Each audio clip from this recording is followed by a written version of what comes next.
Voilà, donc cette année de la miséricorde, Père Benoît m'a demandé de venir un peu en parler avec vous. Je verrai surtout sur la réconciliation, si vous voulez. Comment vivre la réconciliation. Et ce n'est pas une conférence, hein, c'est simplement, je voudrais avec vous partager quelques réflexions sur la réconciliation pour nous aider à y entrer, à la vivre. Et si je devais placer une phrase en exergue de ce que j'ai à vous dire, je mettrais ce mot de Saint Jean, chapitre 3, verset 21, « Celui qui fait la vérité va à la lumière ». Voilà, celui qui fait la vérité, celui-là va à la lumière. Donc parler de réconciliation, ça suppose d'abord d'avoir simplement le courage de mettre ma vie, mes relations avec Dieu, avec mes frères et avec moi-même, ce qui est cohérent dans ma vie ou de ce qui n'est pas cohérent, de le mettre tout simplement sous la lumière de Dieu.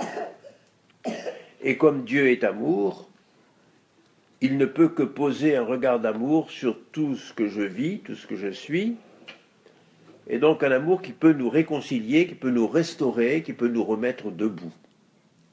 Mais cela demande de l'audace, de la confiance, de l'humilité et je dirais le courage de la vérité. Celui qui fait la vérité va à la lumière. Je suis souvent impressionné par cette phrase de l'Évangile, « Ils regarderont vers celui qu'ils ont transpercé ». De manière habituelle, quand on a eu un conflit avec quelqu'un, on n'a pas tellement envie de regarder en face. Et là, nous sommes invités à regarder vers celui qui est mort pour nous, qui est mort pour nos péchés. Et je n'ai pas à craindre de le regarder parce que ce regard, c'est en même temps le reflet du visage du Père qui est amour. Ils regarderont vers celui qu'ils ont transpercé. Mais j'ai aussi, je pense que c'est dans le Christ, vous entendez un peu ? Oui, ça va. Bon. C'est dans le Christ donc que je peux regarder le Père, puisque qui me voit, voit le Père, mais en même temps, je pense que c'est dans le Christ que le Père peut me regarder. Vous devez connaître sans doute le Christ de Saint Jean de la Croix, qui a été repris par Salvatore Dali. C'est un Christ crucifié, mais vu en vue plongeante, par-dessus. Et je pense que c'est comme ça que Dieu nous voit. Entre moi qui suis là avec mon péché, mon visage défiguré, le Père me voit réconcilié dans le Christ crucifié. Donc si vous voulez, entre Dieu et moi, il y a le Christ crucifié. Donc je peux regarder le Père à partir du Christ, mais le Père peut me regarder aussi déjà réconcilié dans le Christ. Et je crois vraiment que de plus en plus, que le ministère du prêtre, et en particulier dans le sacrement de réconciliation, est un ministère de libération. Parce que nous portons tous en nous, plus ou moins fortement, mais en vérité, un poids de blessures qui nous ont marqués, soit par nos propres échecs, par nos déceptions, par notre péché, par des actes que l'on n'aurait peut-être pas voulu commettre, ou des blessures que l'on a pu subir ou donner à d'autres. Des réconciliations rendues difficiles par des regrets qui nous habitent, même à l'égard de personnes décédées. Je me souviens toujours d'une personne âgée qui est venue me voir et qui m'a dit, vous savez, dans ma jeunesse, j'ai commis un avortement. Cet enfant, maintenant, je vais le rencontrer. Qu'est-ce qui va se passer ? Et je lui ai dit, écoutez, cet enfant, il ne peut être que dans l'amour de Dieu et il ne peut que porter sur vous un regard d'amour. Vous allez rencontrer un regard d'amour. Mais ça, c'est valable pour aussi tous les regrets qu'on peut avoir. Il y a toujours des gens qui ils meurent et puis après on se dit on est resté en conflit avec eux et ça nous pèse quelquefois dans la vie. Eh bien, tout cela, il faut le mettre tout simplement en vérité devant le Seigneur. La condition première, c'est la vérité. Et je citerai ce mot du psaume 35 qui commence comme ça: l'impie se voit d'un œil trop flatteur pour découvrir et haïr sa faute. Celui qui ne veut pas regarder la vérité, il va pas regarder vers Dieu. L'impie se voit d'un œil trop flatteur pour découvrir et haïr sa faute, mais Dieu, dans ton amour, jusqu'au nu ta vérité, en toi est la source de la vie, en ta lumière, nous voyons la lumière. Donc n'ayons jamais peur, si vous voulez, de regarder Dieu et de nous mettre en vérité sous le regard de ce Dieu qui est amour. C'est donc un acte un peu de courage, c'est vrai, un acte de vérité. Alors, avec vous, je voudrais simplement ce soir partager quelques réflexions à partir de 3 rencontres de Jésus. Merci. La première, c'est la rencontre de Jésus avec Nicodème, chapitre Jean, chapitre 3e. La deuxième, c'est la rencontre de Jésus avec saint Paul dans les Actes des Apôtres, chapitre 9. Et la troisième, c'est la rencontre de Jésus avec l'aveugle de Jéricho. C'est Marc, chapitre 10. Donc d'abord, la rencontre de Jésus avec Nicodème. Nicodème, c'était un homme qui était très connu, et il doit être travaillé intérieurement. Il y a quelque chose qui se passe. Il a entendu parler de Jésus, alors il ne veut pas trop que ça se sache, et l'Évangile nous dit, il est venu voir Jésus de nuit. Il est sans doute attiré par ce Jésus, mais il ne veut pas trop se compromettre. Et dès qu'il le voit, Jésus lui dit, pour voir le royaume de Dieu, il faut renaître. Alors lui, il en reste au niveau. Hein. Qu'est-ce qu'il faut que je fasse à mon âge, que je rentre dans le sein de ma mère pour renaître? Et Jésus, comme toujours dans Saint Jean, il fait un décrochement, hein, il la mêle ailleurs, et il lui dit, il s'agit de renaître de l'eau et de l'Esprit Saint. Ce qui suppose d'entrer dans un chemin inconnu, de passer en dehors des sentiers battus, d'accepter une lumière qui peut contester, qui peut remettre en cause ma manière de vivre, de me laisser entraîner dans une aventure imprévisible. Le vent souffle où il veut, lui dit Jésus, et on ne sait ni d'où il vient, ni où il va. Alors quand je m'embarque avec le Seigneur, je ne sais pas où ça va me mener. Mais il y a ce saut dans la confiance à faire. Ainsi en est de quiconque est né de l'Esprit. Alors comment cela peut-il se faire, lui répond Nicodème. Et Jésus lui dit, tu es maître en Israël et tu ne connais pas ces choses. Et il manifeste ainsi que Nicodème n'est pas en état d'accueillir ce que le Christ vient lui manifester. Et ce que le Christ manifeste dans sa nouveauté, c'est que Dieu a tant aimé le monde qu'il a donné son Fils, non pas pour le juger, mais pour le sauver. Et celui qui n'accueille pas cela est déjà jugé. Ça veut dire que se mettre sous la lumière de Dieu, c'est prendre le risque que mon péché soit manifesté, que mes faiblesses soient mises en relief. Celui qui fait la vérité va à la lumière, mais c'est la condition pour recevoir la lumière de Dieu. Cette lumière, alors pour nous concrètement, ça peut être une parole de Dieu, une parole de l'Évangile que j'ai entendue dans la liturgie ou dans mon Évangile. Ça peut être telle parole qu'une personne m'a adressée et qui peut me remettre en cause. Ça peut être un acte que j'ai commis qui m'a surpris, une parole prononcée qu'en conscience je n'aurais pas dû poser. Faire la vérité là-dessus. N'ayez pas peur de faire la vérité là-dessus. Et le regard de Dieu peut toujours nous réconcilier parce qu'il est toujours créateur d'amour. Je disais que je vivais en Algérie, et pendant la guerre d'Algérie, dans le quartier où j'habitais, il y avait une cité militaire où habitaient la plupart des officiers supérieurs de l'état-major. Et dans cet état-major, il y avait celui qu'on appelait le nez de cuir, qui était le colonel Tomaso, qui en fait avait été défiguré à la guerre et qui avait une barre de cuir qui lui barrait le visage. Et un jour, mon père m'avait envoyé chercher un journal, et devant moi, il y avait la vieille maman du colonel Tomaso. Elle achetait Paris Match. Pourquoi l'acheter par image? Parce que sur la couverture, il y avait son fils, photographié. Et je l'ai entendu murmurer, elle n'a jamais su que je l'ai entendu, regardant le journal, que voulez-vous? C'est mon fils, je le trouve beau. Beau. Cette phrase, elle m'est restée, j'avais, je sais pas, 16, 17 ans, mais longtemps après, j'en ai repensé parce que je crois que c'est comme ça que Dieu nous voit.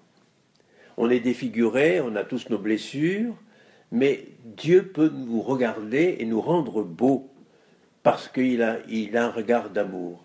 Et vous savez, dans la Bible, il nous est dit que David était beau et qu'il avait de beaux yeux. Et moi, pour moi, Dieu ne l'a pas choisi parce qu'il avait de beaux yeux et qu'il était beau. C'est le contraire. Il était beau parce que Dieu l'avait choisi. C'est le choix de Dieu qui l'a rendu beau. C'est le choix de Dieu qui a rendu finalement son regard beau à voir, voyez-vous. Et c'est ça. Et Dieu, en nous regardant, en nous voyant, nous rend beau parce qu'il nous choisit, parce que finalement il nous fait. C'est le regard de cette maman qui m'a fait finalement réfléchir à cela. Hein. Voilà. Je crois que c'est cela, voyez-vous. Dieu ne s'arrête pas à nos défigurations. On dit souvent, Dieu me prend comme je suis. J'aime pas trop cette expression. Parce que Dieu, il m'espère plus que je suis. Il me prend à partir de ce que je suis, mais pour être autre chose, pour aller plus loin, voyez-vous. Il m'espère. Est-ce que j'espère le visage de l'autre? Je crois que c'est ça qu'il faut dire. Parce que sinon, souvent, on met une étiquette. Telle personne, elle est comme ça. Elle est arrêtée à ce qu'elle est. Eh bien, non. Parce qu'il y a une espérance à avoir et Dieu nous espère toujours beaucoup plus beau que nous sommes. Le problème, c'est qu'on a toujours envie, nous, de se faire un visage présentable. Voyez-vous, on est toujours en train de se maquiller, de se refaire un visage. On raconte que le peintre Georges Rouault était passé un jour à côté d'un cirque et il avait repéré un clown qui raccommodait son costume de représentation. Et il a vu là l'image de ce que chacun fait. On est toujours en train de se raccommoder son vêtement pour avoir un beau visage, pour être présentable. Alors il a peint un clown, et en bas de ce clown, il a écrit « Qui ne se grime pas ». Et je crois que c'est ça. C'est ça qui nous est renvoyé. Hein. Donc, c'est le contraire de la vérité, ça. C'est se grimer pour avoir finalement une belle apparence de représentation. Non, laissez-vous réconcilier, dit saint Paul aux Corinthiens, 2 Corinthiens 5, 17. Laissez-vous, et si quelqu'un est dans le Christ, c'est une création nouvelle, l'être ancien a disparu, un être nouveau est déjà là. Alors cela me laisse devant une question. Lorsque je viens vers Jésus, est-ce que j'y viens de jour ou est-ce que j'y viens de nuit? Souvenons-nous cependant que le chemin peut être long parfois pour aller jusqu'à la lumière. Et ce Nicodème, nous le retrouverons à la fin de l'Évangile, au moment de la mort de Jésus, où avec Joseph d'Arimathie, ils vont pour la sépulture. Voyez-vous. Et je crois qu'il y a eu tout ce temps-là. À Salon de Provence, il y a une très belle descente de croix du XVe siècle, qui est magnifique, qui est creusée dans un seul bloc de pierre. Les personnages sont presque de grandeur nature. Alors, au milieu, il y a les Marie puis les saintes femmes. Sur la gauche, il y a Joseph d'Arimathie, qui est là. Il y a Saint Jean. Et puis à droite, il y a Marie-Madeleine avec sa fiole. Et puis, il y a Nicodème. Et sur de Marie qui est portée là, il y a le Christ qui traverse toute la Pietà, n'est-ce pas? On a l'impression que Jésus, il meurt, mais il est en train de naître aussi. Mais celui qui naît le plus, c'est Nicodème. Il est complètement ahuri. On a l'impression que vraiment, il se demande ce qui lui arrive. Et je crois que Nicodème, il est en train de naître de la mort du Christ. Le Christ est en train, et vient de donner sa vie, et Nicodème, maintenant, seulement, à la fin, il renaît parce que le Christ est mort pour lui et pour chacun d'entre nous. C'est en même temps l'Église qui est en train de naître dans ce Nicodème qui finalement est bien près du Christ et près de sa mère. On a l'impression que Marie donne de nouveau naissance à son fils, mais c'est cette fécondité qui va faire jaillir l'Église, le corps du Christ. Celui qui fait la vérité parvient à la lumière, non pas par lui-même, mais par le Christ. C'était la première rencontre. La deuxième rencontre que je voudrais évoquer avec vous, toujours pour éclairer un peu notre sacrement de réconciliation, c'est la rencontre de Jésus avec Paul. Voilà un homme qui ne trichait pas. Il ne trichait pas. Il avait ses convictions, il allait jusqu'au bout, il tuait des chrétiens, et il était là. C'était sa conviction profonde. Il ne triche pas. C'est la vérité qu'il habitait. Et il va jusqu'à la persécution, et il est déjà présent à l'exécution d'Étienne, gardant les habits de ceux qui sont en train de le lapider. Je ne lis jamais ce passage sans penser qu'à cette heure où Étienne livrait sa vie dans les mains du Christ, était en train de naître à côté l'apôtre Paul. De même que Nicodème est en train de naître de la mort du Christ, Paul est en train de naître de la mort d'Étienne. Et pour confirmer cela, je vous renvoie à cette phrase de la deuxième épître aux Corinthiens, chapitre 4, verset 12. Saint Paul dit « La mort fait son œuvre en nous, tandis que la vie fait son œuvre en vous. » Où est-ce qu'il a découvert ça? La mort fait son œuvre en Étienne, et la vie fait son œuvre en moi. Étienne est en train de mourir, Paul est en train de naître à la foi. Un peu comme Nicodème est né de la mort du Christ. Nous avons cela à garder conscience alors que nous sommes solidaires dans le péché, nous sommes porteurs et portés les uns par les autres sur le chemin de la réconciliation. Je pense souvent aux paralytiques portés par les 4 hommes. Vous savez, ils ne peuvent pas rentrer dans la maison, alors ils ouvrent le toit et ils descendent le paralytique devant Jésus. Le paralytique, il dit rien. Il dit rien. Et qu'est-ce que lui dit Jésus? Ils ne sont pas venus pour ça, ils sont venus parce qu'il est paralysé. Tes péchés sont pardonnés. Bon. Alors, ça fait un peu scandale autour. Vous ne croyez pas ça? Eh bien, pour que vous croyiez que le Fils de l'homme a la possibilité de pardonner les péchés, lève-toi et marche. Mais ils sont portés, ils l'ont porté. Et c'est voyant leur foi à eux.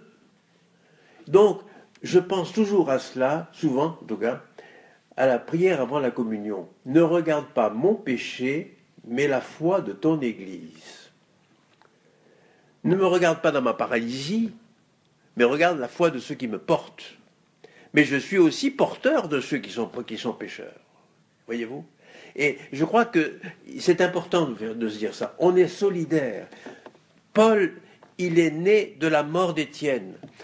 Et Nicodème, comme chacun de nous, on est de la mort du Christ. Voyez-vous? Et je crois que nous sommes porteurs dans ce mystère, et nous sommes portés dans ce mystère. Ne regarde pas mon péché, mais la foi de ton Église. En tout cas, Paul, cet homme absolu, vivant ses communions, c'est à lui que tout d'un coup, la lumière va éclater en pleine figure.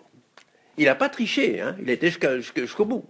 Mais la lumière va éclater. Celui qui fait la vérité va à la lumière. Donc cette vérité qui est fausse, une fausse route chez Paul, ça va éclater dans sa lumière. La lumière du Christ se manifeste pour lui faire découvrir « Je suis Jésus que tu persécutes ». Ce n'est pas Jésus qui persécute les chrétiens. Et en cet instant, Paul découvre que finalement, les chrétiens, c'est le corps du Christ. C'est lui qui dira, l'Église, c'est le corps du Christ. C'est à ce moment-là qu'il le découvre. Il découvre justement que les chrétiens qu'il est en train de persécuter, c'est le Christ qu'il est en train de persécuter. Nous sommes le corps du Christ. Et alors, que faut-il faire? C'est ce qu'il dit, hein. Qu'est-ce que je vais faire? eh bien, voilà qu'il a les yeux ouverts, mais il n'y voit rien. Il est dans la nuit. Symboliquement, ça me paraît très significatif. Cette rencontre du Christ lui fait comprendre qu'il est dans les ténèbres profondes. Et il va y rester 3 jours et 3 nuits. Autrement dit, il est trempé dans le mystère de la mort et de la résurrection du Christ. Mort 3 jours pour ressusciter après. Et donc, lui, le maître persécuteur, voilà qu'il est obligé, aveugle, de se laisser conduire pour aller jusqu'à la lumière. Pendant ce temps-là, de l'autre côté, il y a Ananie, un disciple de Jésus, qui reçoit un ordre de la part de Jésus, part et va dans la rue droite. J'aime beaucoup ça parce que je trouve que pour redresser quelqu'un, c'est bien d'aller dans la rue droite. Va dans la rue droite et tu verras un certain Paul de Stars pour lui imposer les mains. Alors il est effaré, Ananie. Hein. Il a une peur bleue. Il dit, mais enfin, tu te rends compte de ce que tu me demandes, quoi, hein? Cet homme, c'est celui que j'ai choisi pour aller porter l'évangile aux païens. Alors, il y va. Et alors, moi je trouve ça admirable. Ananie va voir Paul et lui dit, Saul, mon frère. Mon frère. Il y a quelques minutes, il en avait la trouille. Hein. Saul, mon frère. Celui qui est venu auprès de toi par le chemin où tu venais, c'est lui qui m'envoie. Par le chemin où tu venais. C'est-à-dire un chemin tordu, un chemin de péché, un chemin d'erreur. Voyez-vous, c'est lui qui m'envoie. Et Paul passe à la lumière. Alors, ça me fait dire une chose, ça. C'est que la conversion de Paul, pour moi, elle est d'abord la conversion d'Ananie. Il a fallu que Ananie se convertisse à Paul pour qu'il puisse donner la lumière à Paul. Alors, je pense une chose, voyez-vous, il y a des fois on dit, il y a déjà personnes qui ont peur d'aller se confesser parce qu'elles connaissent le confesseur, le père me connaît tel, il me connaît, alors voilà. Bon. Eh bien, je pense que le confesseur Ananie, il est obligé de se convertir au regard du pénitent avant de donner l'absolution. Jamais, je pense, qu'un prêtre ne peut porter un jugement quelconque sur le pénitent qui vient. C'est toujours le contraire. Mon expérience, c'est le contraire. C'est-à-dire que souvent, les confessions sont l'occasion vraiment d'actions de grâce et de belles choses qui sont dites. Le courage de dire la vérité comme ça, et on est instrument parce qu'on est soi-même pécheur. Donc il n'y a rien à craindre du confesseur. Ananie doit se convertir avant de faire voir la lumière à Paul, et le prêtre doit toujours se convertir d'abord parce qu'il est pécheur aussi, avant d'aller pardonner et de donner l'absolution à quelqu'un. Je disais que Paul VI a donné la priorité au respect des consciences plus que l'objectivité de la vérité. L'essentiel, c'est la conscience, voyez-vous. Et la droiture de Paul, elle est là, c'est qu'il a été, il a eu la conscience. Il a été dans sa conscience jusqu'au bout. Vous savez, il y a le cardinal Newman, qui était un anglican qui a été converti au christianisme à la fin du XIXe siècle, qui a été nommé cardinal par Léon XIII. Il disait, si on me demande de porter un toast au pape, je commencerai d'abord par porter un toast à la conscience. Parce que c'est la conscience qui commande.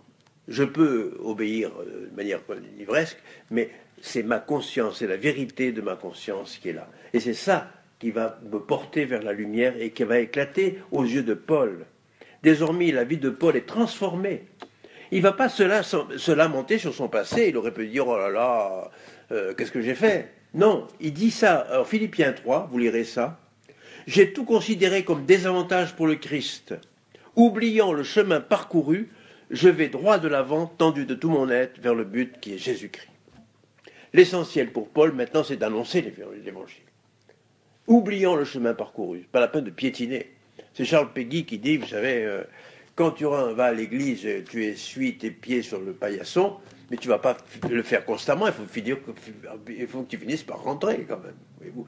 Donc, on a reçu le pardon, et maintenant on rentre. Et pour Paul, c'est extraordinaire de voir avec quelle autorité. Moi, je trouve ça chez Pierre aussi, dans l'Évangile quand même. Hein, parce que Pierre, bon, il n'est pas très beau son portrait, hein, Et puis après, ben, il est l'autorité de l'Église, et puis c'est tout. Il a sa mission. Voyez-vous. Oubliant le chemin parcouru. Le pardon, c'est pas piétiner sur son péché, c'est faire la vérité, recevoir le pardon, et l'essentiel, c'est se mettre en route vers le Christ. Donc aussitôt, il lui tomba les écailles, il recouvra la vue, et les forces lui revinrent. Alors c'est un chemin parfois déviant qui est le nôtre, mais sur lequel Jésus nous rejoint. Le soir de Pâques, il va retrouver les pèlerins d'Emmaüs qui marchaient en sens inverse. Ils avaient laissé Jérusalem dans le dos et rentraient chez eux. Et c'est là que le Christ le rejoint et ils ont le courage de repartir pour aller voir la communauté pour dire le Christ est ressuscité. Voyez-vous, c'est ça. Il ne s'agit pas de se lamenter sur le passé, il s'agit de vraiment mettre la vérité là-dessus.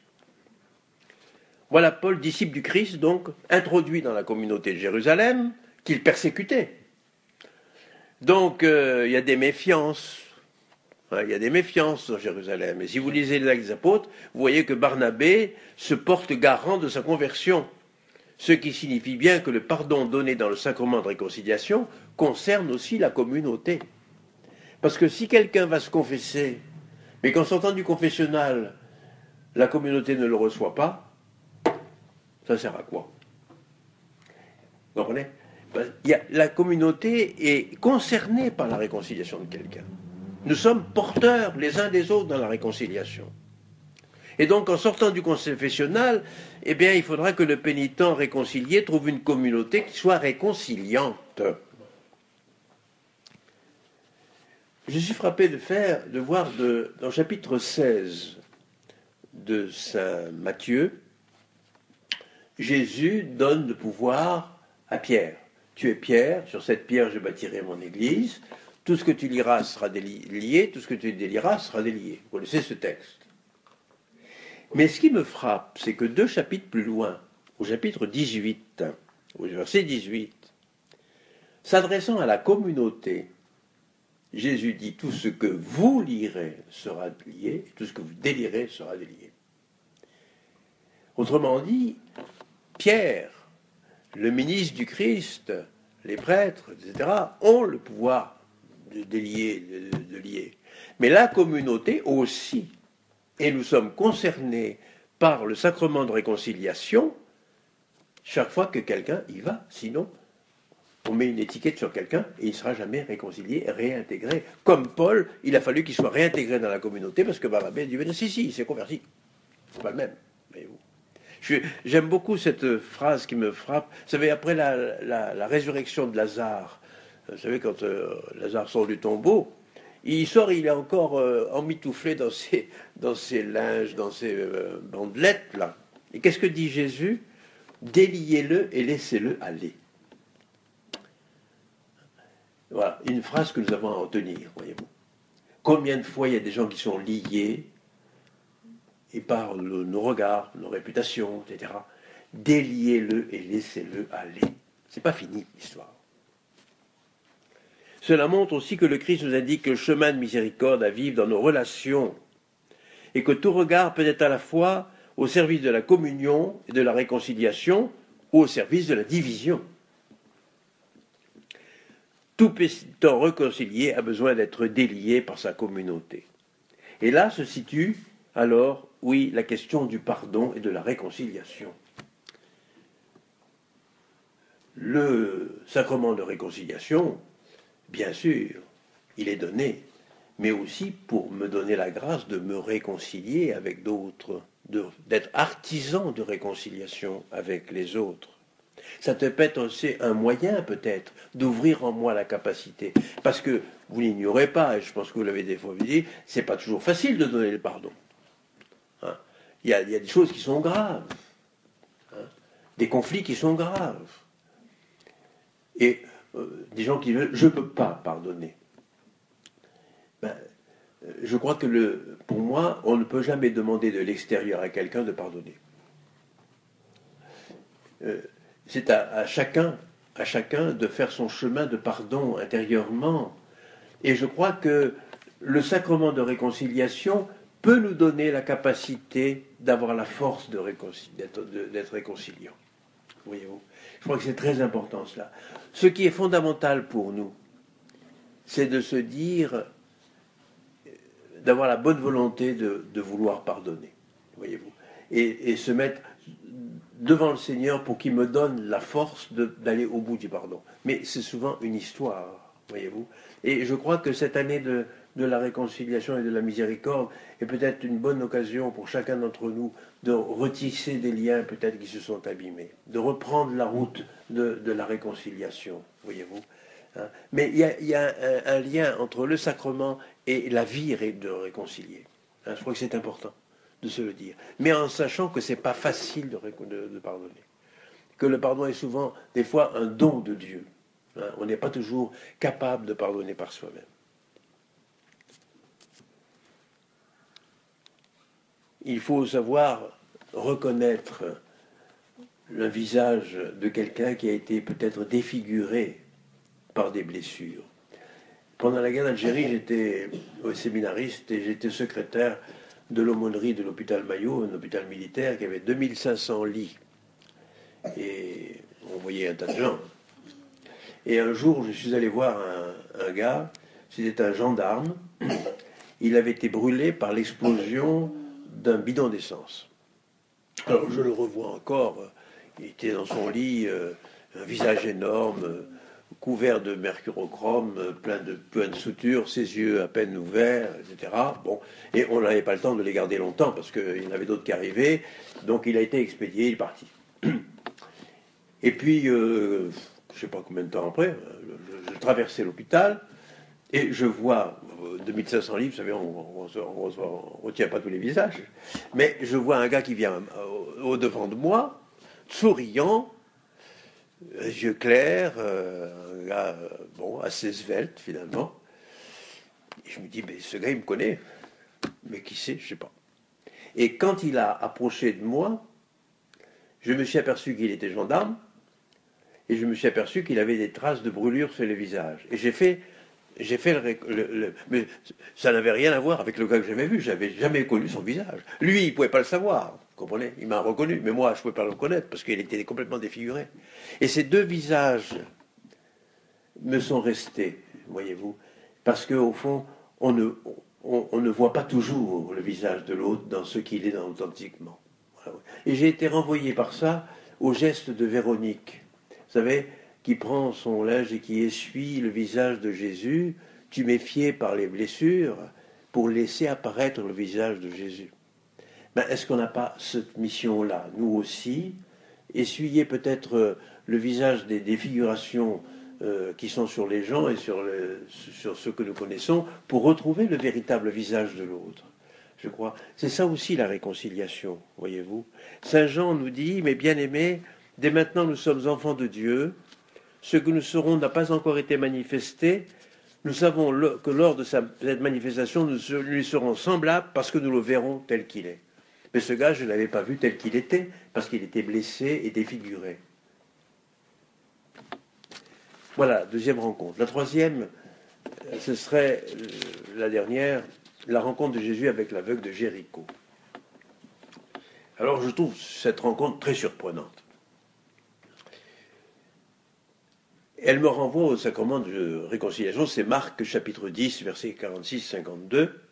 Voilà un homme qu'on connaît, on connaît son nom. Il s'appelle Bartimée, il est aveugle, il est assis au bord du chemin, il est enveloppé dans son manteau. Le manteau, c'est toute son histoire, hein, c'est tout ce qui pèse dans sa vie, puis tout ce qu'il a ballotté avec lui. Il est mendiant, il est dépendant, il est là, et finalement, on semble qu'il est habitué. On y est habitué, il est là, c'est sa place. Mais son désir, il n'a pas encore manifesté à jamais, il n'a pas eu l'occasion de le manifester. Et puis là, il entend des gens qui passent, il se renseigne, c'est Jésus qui passe, alors c'est la chance de sa vie, et il se met à crier, pas fils de David, aie pitié de moi. Alors la foule, elle commence par le faire taire. Ça se fait pas, ça se fait pas. Et puis, d'abord, de quoi se mêle-t-il? Et puis, il faut avouer que quand quelqu'un veut voir clair, ça ne fait pas plaisir toujours à l'entourage. Hein. Alors, il est un peu gênant pour les autres, mieux vaut parfois préférer les ténèbres à la lumière, et lui, il veut voir. Alors il crie de nouveau. Il crie de nouveau, et chez Saint-Marc, c'est fort, parce que le texte nous dit, Jésus s'arrêta. Alors si vous lisez l'évangile de Saint-Marc, il est toujours en train de courir. On est toujours en train de courir, on est en train de marcher, là, il s'arrête. Il s'arrête. Alors, il va se passer quelque chose d'important. Voyez-vous? Et oui. Et au lieu de s'adresser à lui, il dit, appelez-le. Tout à l'heure, je disais qu'on est solidaire dans le pardon. C'est-à-dire que ce gars, il est coupé de son milieu social. Et Jésus commence par lui dire, mais tournez-vous vers lui. Vous êtes en train de le faire taire, mais appelez-le. Appelez-le. Il y a un instant, la foule était hostile, et maintenant elle lui dit, elle est compromise finalement. Il retourne vers l'autre, il commence à le réintégrer dans le tissu de la société, et il commence par guérir la cécité de la foule avant de guérir l'aveugle. Et confiance, la foule c'est terrible quand ça peut se renverser d'un coup, et confiance, lève-toi, il t'appelle. Voilà. Elle se met à ouvrir les yeux sur le voir, le regarder, le prendre en considération, et donc Jésus commence par les guérir eux. Mais du coup il se lève, brutalement, il jette son manteau, toute son histoire derrière, il la jette derrière, par lui, il bondit, on s'attend à ce que Jésus le guérisse, et pas du tout. Il lui dit, qu'est-ce que tu veux que je fasse pour toi? Alors moi, c'est ça qui m'arrête, parce que je me dis, bon, c'est évident, un type qui est aveugle, qui crie, qui veut ayez pitié de moi, qu'est-ce que tu veux que je fasse pour toi? Est-ce que tu as vraiment envie de guérir? De quoi tu veux être guéri? De quoi tu veux être guéri? Avec le père Benoît, on a connu un gars à Salon qui n'était pas aveugle, mais il ne voyait pas les couleurs. Tout était gris. Il avait vu un tas de médecins, il était pris en charge par la sécurité sociale, etc. Il rendait quelques services, mais voilà. Et puis un jour, il a vu un médecin qui lui a dit, moi je vous opère, et il est redevenu avec une vue normale, après des années. Il n'avait plus de sécurité sociale, il a fallu qu'il trouve un travail, qu'il se mette là. C'était ça. Est-ce que tu veux guérir? Tu ne seras plus dépendant. Tu ne seras plus mendiant. Il faudra que tu prennes ta vie en main, etc. De quoi tu veux guérir? Jésus a besoin qu'on lui dise, je veux que tu me guérisses de cela. Parce que je peux faire, oui, je fais des péchés, je peux faire ci, mais quel est le nœud de ce qui t'empêche vraiment d'être mon disciple, de vivre l'évangile? Que je recouvre la vue. Alors ta foi t'a sauvé et elle recouvre la vue. Eh bien, je crois qu'à chaque sacrement de réconciliation, Jésus me pose cette question. Qu'est-ce qui t'empêche d'être vivant? Qu'est-ce qui t'empêche de vivre comme disciple? Quelle est l'écharde qui est dans ta chair et qui t'empêche d'être debout, de marcher, de vivre selon l'Évangile? Je me souviens d'un prêtre, j'étais jeune, je n'étais pas encore au séminaire, il était de passage sur ma paroisse, il m'avait raconté qu'avant la messe, les choses toujours avant la messe, au dernier moment, il y a un vieux monsieur qui vient et lui dit, mon père, est-ce que je pourrais me confesser? Alors il dit, ben oui. Alors durant il rentre au confessionnal, et ce brave monsieur sort une liste de péchés, une lampe électrique, et lisant chaque péché, ça j'ai fait, ça j'ai pas fait, ça j'ai fait, ça j'ai pas fait. Alors il avait une lampe électrique pour voir clair sur la liste des péchés, mais peut-être pas sur ce qui faisait le nœud de son péché personnel. Il ne s'agit pas d'un catalogue. Il ne s'agit pas de se situer sur un catalogue. Mais il s'agit d'essayer d'y voir clair. Voyez-vous, je veux voir clair et je veux guérir de cela. C'est pour ça qu'on demande qu'il y ait une expression de notre péché au sacrement de réconciliation. Ce n'est pas pour le plaisir de le dire ça ou ça. Non, c'est au contraire de dire voilà ce qui m'empêche d'être debout. Voilà, c'est ça.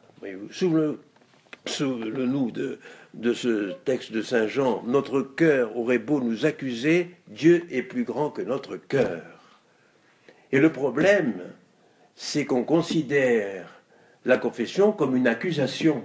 Mon Père, je m'accuse de. Mais le Christ ne nous accuse pas. Il nous demande de nous reconnaître pécheurs, de nous demander sa guérison, de demander, ça peut être un chemin long d'ailleurs, hein, comme tout à l'heure avec Nicodème. Mais le problème, c'est pas ça, c'est que il faut que je mette le doigt sur la vérité de ma vie. C'est pas un catalogue et c'est pas une accusation. Parce que l'accusation, c'est ce que nous faisons, nous, en général. On accuse quelqu'un, donc il est accusé, donc il mérite telle sanction. Non, pour le Christ, c'est pas ça. Il vient pour nous sauver, il vient pas pour nous juger. Donc, par pitié, ne dites pas je m'accuse. Je ne m'accuse pas. Je reconnais en vérité que je suis un pécheur et que Dieu peut me guérir et qu'il peut me remettre en relation avec les autres, avec mes frères, que j'ai pu blesser. Et ça m'engage, c'est pas une éponge qui est passée, ça m'engage à changer et peut-être à changer mes rapports avec mes frères et avec les autres aussi, voyez-vous. Ou alors, c'est pas la peine. Là se situe, je crois, la vraie rencontre avec le Christ. Et cette rencontre, ce n'est pas une rencontre simplement individuelle, elle est, vous avez senti, une remise en situation dans un milieu, une guérison qu'il a réintégrée dans la foule qui voulait au départ le faire taire. Je suis réintégré dans une communion. Et donc ça suppose une communauté réconciliante. Là encore, cette réconciliation peut s'accomplir au cours d'un long chemin. L'autre aveugle de Bethsaïde, il ne voit pas d'un seul coup. C'est assez curieux. Il faut que Jésus intervienne plusieurs fois. Il commence par voir comme des arbres, après, etc. Puis après, il voit. Et oui, la guérison, elle n'est pas toute seule. Et donc, il faut aussi prendre le temps. Comme je disais tout à l'heure, le pardon est des fois long à donner, mais aussi ma réconciliation et ma restauration, elle est peut-être le bout d'un chemin. Alors, il y a aussi ce qu'on entend quelquefois, mais vous comprenez, mon père, je dis toujours le même péché. Bon, j'ai envie de dire, vous savez, le péché n'est pas très inventif. Il est très monotone. C'est la charité qui est inventive. La charité, oui, elle est inventive. Mais le péché, il n'est pas inventif. Il est toujours le même. D'ailleurs, le Miserere, le psaume 50, il lui dit, mon péché, je le connais, ma faute est toujours devant moi. Ma faute, la mienne, qui me colle à mon manteau, là, hein, qui est sur moi. Alors, il ne faut pas trop s'étonner, je dirais. Et je propose là-dessus une petite parabole que j'ai un peu inventée. Mais je me dis, si vous avez acheté un terrain et que vous voulez savoir où il y a de l'eau dans votre terrain, vous allez faire venir un sourcier. Il va vous dire, il y a de l'eau ici. Vous allez creuser là-bas? Vous allez creuser ici. Et ici, c'est la même terre. C'est la même caillasse. C'est la même bouillasse. C'est le même gravier. Et pourquoi vous creusez? Parce que vous savez qu'au fond, il y a de l'eau claire. Le sacrement de réconciliation, ça peut être, oui, sur mon péché qui est le même, mais qui creuse parce qu'au fond, il y a de l'eau claire. Voyez-vous? Alors il ne faut pas s'étonner si mon péché est très monotone, si mes faiblesses sont monotones, parce que ce sont les miennes qui me collent à la peau, mais il faut quand même creuser. Et je pense à cette belle scène des apparitions de Marie à Lourdes. Vous savez, à un moment donné, elle dit à Bernadette, il faut creuser. Alors elle s'en va au gave. Et elle dit, non, il ne s'agit pas de creuser au gave, il s'agit de creuser ici.